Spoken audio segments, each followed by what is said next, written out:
观众朋友、网友朋友，大家好，我是付天少。据环球网报道，拜登政府呢正在研究是否有可能与中国政府建立一条紧急热线，类似于冷战期间美苏之间建立的所谓红色电话。该电话呢能够与克里姆林宫直接沟通，以此呢避免双方之间发生核战争。那么前一阵呢有消息称，美国军方想与中国高层也建立这么一条热线，但是中国呢没有答应。这次中国仍然没有对美国态度做出非常积极的回应，为什么呢？一是中美之间已经有了很多应急协商机制，现在不是缺热线，而是没有把已有的热线用起来。比如说中美之间关于空中的对峙、海上的这个对峙，那么怎么处理？早就有相应的热线联系，以避免发生不必要的紧张局势。那么这样的热线既然有了，为什么不用？第二呢，是从现在的情况看，美国更急于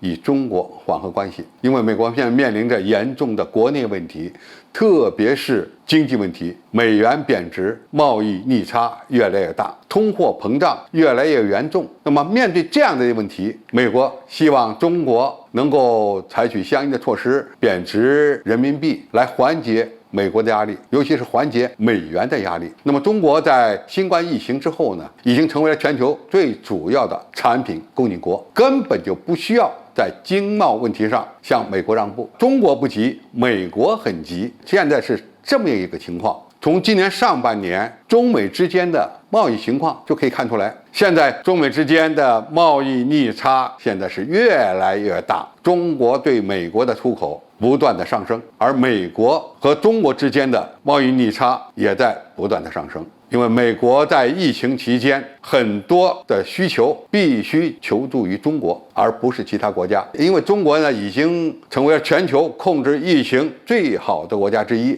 我们的工业生产能力现在已经完全恢复了，不但恢复了，还在加班加点的全速运行。相比于美国，我们的形势可以说是一片大好。那么美国需要的很多物资产品，它向其他国家购买恐怕很难得到，只能从中国进口，而且它加了关税，我们还涨了价。就这样的情况下，它也不得不要。那么为什么中国的产品涨价呢？是因为原材料涨价了，那么我们的产品肯定跟着要涨价。那么过去呢，我们总担心人民币升值以后对我们的出口不利，现在的情况反过来了，我们增值了以后，产品价格上升，照样大量出口，这样的一个情况是美国没有料到的，因此他急于希望中国的人民币贬值而不是升值。第三呢，美国可能担心对中国的打压或者竞争呢变成双方的武装冲突，那么他现在想有一个高级别的沟通机制，那么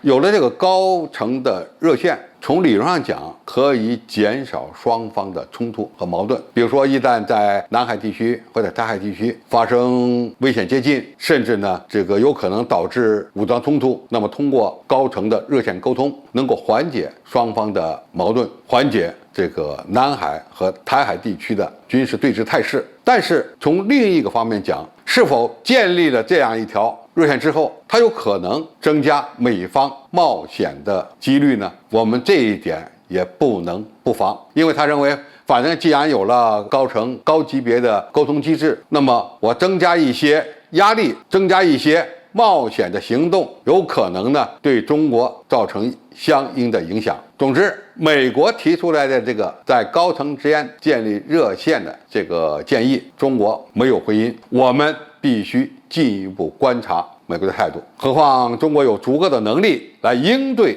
美国的各种各样的挑衅，包括军事挑衅、经济挑衅、科技挑衅，我们也完全有能力、决心处理好中美两国之间的关系。中国之所以表现得这么淡定，是因为美国现在非常着急。那么美国人既然很着急，那么我们干嘛要跟着他一起着急呢？好，今天的介绍就到这里，谢谢大家收看。感兴趣的朋友，我们可以在下面的留言区留言交流讨论。我们下期再见。